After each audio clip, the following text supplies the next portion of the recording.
Okay friends, in this video we're learning how to rotate your home screen on your S25 Ultra. Okay, just pull down the notification area, then click and hold on auto rotate symbol you can see here. Then you can get this menu and simply turn on lock home screen option from here, and also turn on auto rotate option. That's guys, click on done.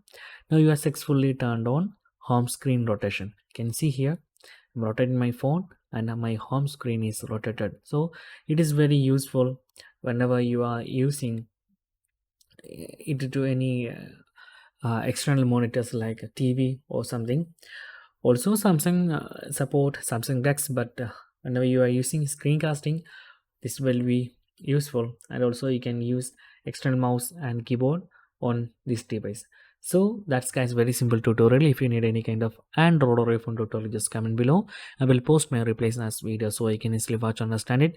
And if you enjoy this video, please like, comment, share and subscribe our channel for getting more videos like this. Thank you so much for watching. Have a nice day. Bye bye.